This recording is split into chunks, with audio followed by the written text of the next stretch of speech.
Hello, Drive family. This is Pastor Ralph Thompson, and we are delighted today during this Black History Month to roll out our Sheros and Heroes segment for Black History.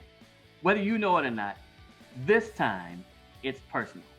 And I'm honored today to have on with me Mrs. Yolanda Parker Smith. Hello, Drive family. Again, my name is Yolanda Parker Smith, and I am the newest elected DeKalb County Superior Court Judge, Division 3.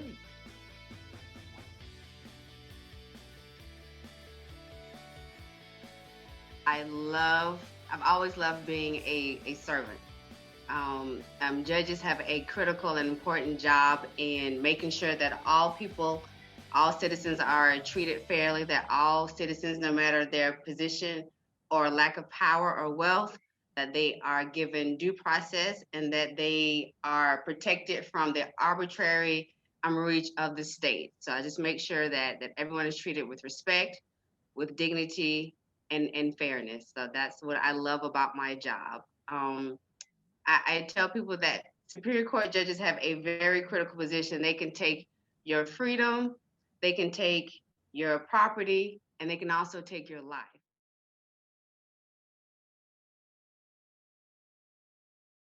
I tell people when they talk about, I always want to go to law school, but it's 3 years. I tell people it's not really 3 years, it's more like 6 semesters. But before that, of course, you have to graduate high school or even get a GED. You can go to college with a GED. And a lot of people don't know that you can go to college with a GED. So with a GED or a high school diploma, you go to either a 2-year college and then or a 4-year institution of higher learning.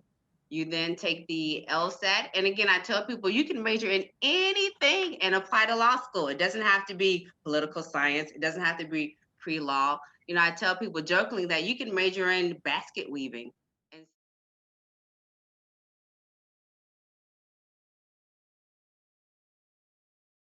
Why is Black history important to me? And to be honest, Pastor, Black history, it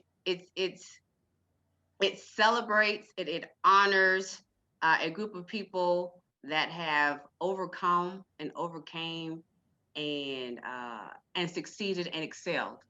And it's extremely important that everybody knows about that group of people, and that group of people being us as African Americans.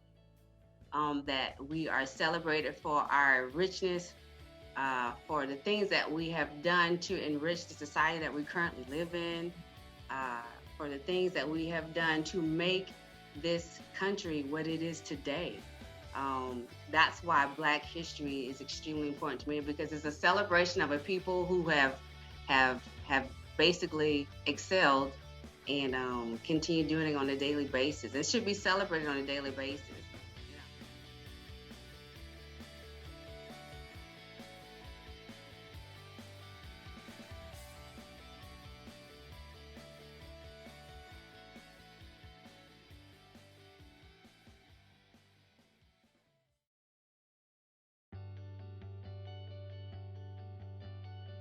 Well, hello, Columbia Drive. This is Pastor Thompson again. And by now, you know that this is our Sheros and Heroes in Black History moment during this Black History Month. I am delighted to have Mr. Rodney Thomas with us here today. I am Rodney Thomas, and I am the Athletics and Activities Director for City Schools of Decatur. In this role, I provide extracurriculars and activities for our students. As anyone knows or should know, that it's important to have a marriage between extracurriculars as well as academics. We try to focus on the whole child, not just the academic part, but also the extracurriculars. Some students achieve and excel at extracurriculars, which allows them or gives them the impetus to even come to school. So we want to provide a rich extracurricular program along with a rich academic program.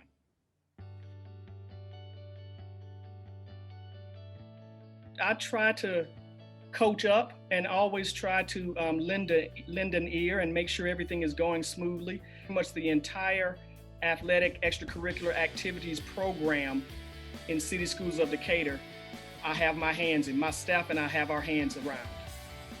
I was actually the first person, not just the first African American, but also the first person to hold this title.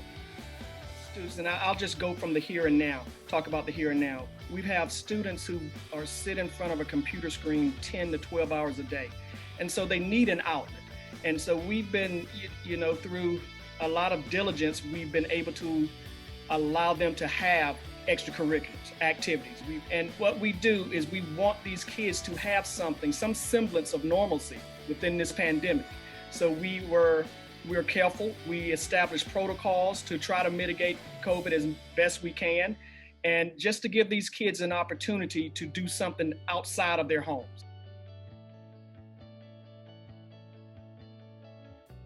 Black history it's important to me because it's a time, and it should be something that happens daily, every hour. But it's a time where we can recognize and acknowledge our pioneers, our people who've made contributions, achievements, inventions for the good of society.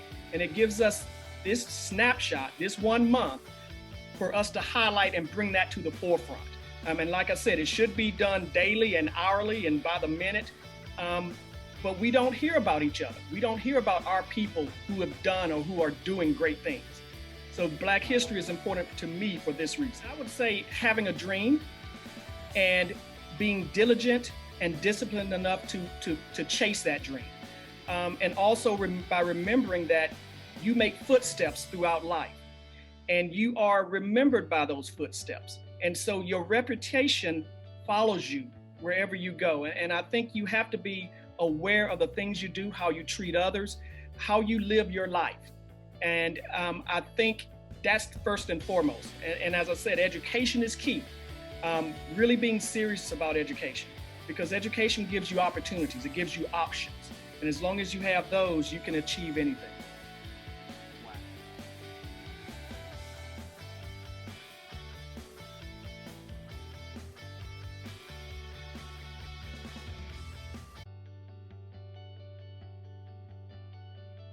Well, hello, Columbia Drive. This is Pastor Ralph Thompson, and we welcome you to this moment in Black history. This is our Black History Month Sheros and Heroes section of worship today. And we are delighted to welcome Mrs. Donna Coleman-Stribling today. I am the Solicitor General of DeKalb County. And I do not assume that people know exactly what that role is. So let me explain that. The Solicitor General is the elected prosecutor for the misdemeanors that occur in DeKalb County. What that means is that if there is a traffic violation or a DUI or even a domestic violence case that is considered a misdemeanor, it is the responsibility of my office to resolve that case. We roughly have about 13,000 cases a year. And of those 13,000 cases, roughly a third of them are domestic violence in nature. Well, I'll tell you that I'm from DeKalb County, as you know, and being in a county where you actually have lived most of your life. And then when you tell people, especially African American people, that you are a prosecutor, you always get this kind of step back. But my career in prosecution is one that I take very seriously, because I recognize that we need people who look like us to be prosecutors too. I've always felt that what you want is a prosecutor like me. You want someone who's going to look at everything. You want someone who knows your area, knows your neighborhood, knows the people that they serve, know the people that they represent. There are also some instances that we recognize maybe this is a type of crime, or maybe this is a certain case that we believe is a diversion matter. And so it's an opportunity for a second chance for so many individuals. And we have in my office 7 diversion programs, 7, wow, which allow people who have made mistakes, There's only certain types of cases that can go into them, but we're giving people opportunities that they may not be given. So I see it as a true opportunity to serve the people that I love, the people who I've been committed to, and the community that I love. I think that passion and the love and the work that we do is what I enjoy the most. When you come from a church like Columbia Drive and you get to know and to hear people and to touch people and to see people, we know that our service is not just on Sunday. It continues on throughout the week. Years of, work hard, study hard, the 4 years of college, the 3 years of law school, and then the blood, sweat, and tears that go into the work that you do every day. But if I saw a little girl or a little boy who said, I want to do what you do, I would tell them to do what you do. I've known since a very young age that I wanted to be a lawyer. That came from a statement that my parents told me. I think I was about 9 years old when I said something, that's not fair. You're not treating me fair. And they said, life isn't fair. But in my head, I thought the lawyers make things fair. Wow. So I knew I wanted to be a lawyer. And that was my path. I will tell you something that I always tell my boys.